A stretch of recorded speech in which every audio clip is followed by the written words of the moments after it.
We're a very resilient community here in Stockton. There is incredible potential here. In Stockton, I think the emerging market potential of Stockton is in the deepwater inland port, rail connectivity, land, agricultural land that surrounds Stockton.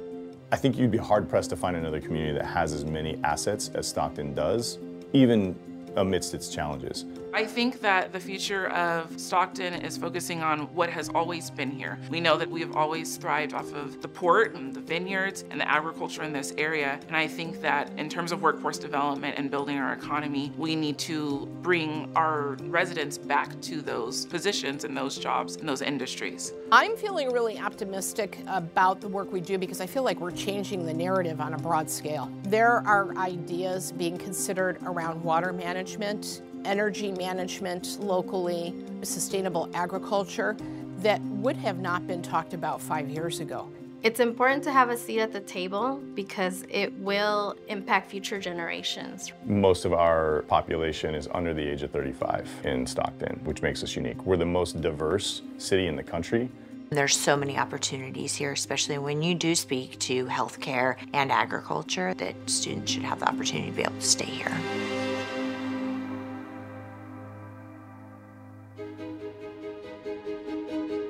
Historically, at least, Stockton has had incredible racial and economic diversity in the city, and yet there has not necessarily been opportunities to express that diversity economically. A lot of the jobs here have been relatively low wage, and so workers here that live in Stockton, they have commuted out in search of better paying jobs. As our kids, especially the youth that we serve through like Stockton Scholars, for instance, gain their degree and look out into the big wide world that they've now been able to access, they're not seeing the opportunities that they want to see in Stockton. And so how do you actually bring more high quality work to the place itself to ensure that we can invest in people here and we can create high quality jobs here?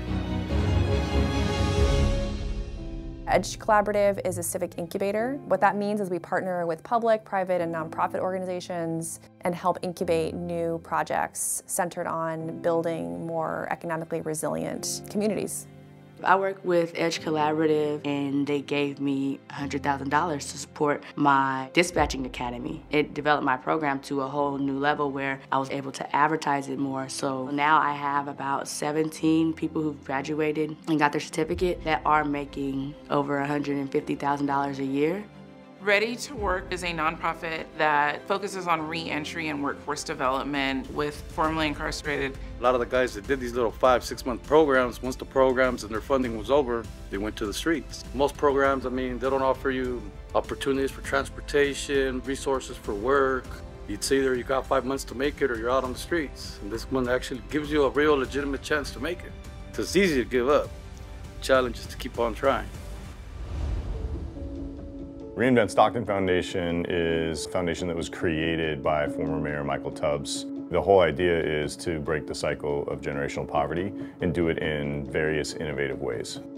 Our co-founder, Dr. Donna Mabalan, dies of an asthma attack at the age of 46. She was born and raised, like myself, in South Stockton, in a formerly redlined community near I-5. She breathed air next to a freeway. So not only did this freeway destroy our historical community, it is still killing people today. The investment in our young people to help guide them and to help them inform us of the things that we need to get to so we can get to equality and then hopefully equity. I think these are the things that can really change things in marginalized community. We have a value statement that we designed in the Embers Project that say we support disinvested communities and communities of color that have been left behind, neglected, because we want to ground everyone in that space, that's the explicit focus. I think the future of work, in many regards, it looks somewhat like the past in terms of sectors, but very much different in terms of how we use what we have here in San Joaquin County. We're trying to bring together the fact that we have an emerging arts community, the fact that we have natural resource and conservation efforts. We have a very robust social justice community here. We have a really engaged community of young people. There's a lot to work with here, and it's a matter of how you bring those stakeholders together and try and create the conditions for folks to dream about what's possible. What makes me hopeful is that I am a part of an educated, driven, powerful group. The diversity in that group, I know that we're gonna get it done. We also need to think really differently about what economy can look like that addresses climate change, that addresses agriculture and green energy in particular. I think we can do all of those things and build a really robust, multi-generational economy that everybody can be lifted from.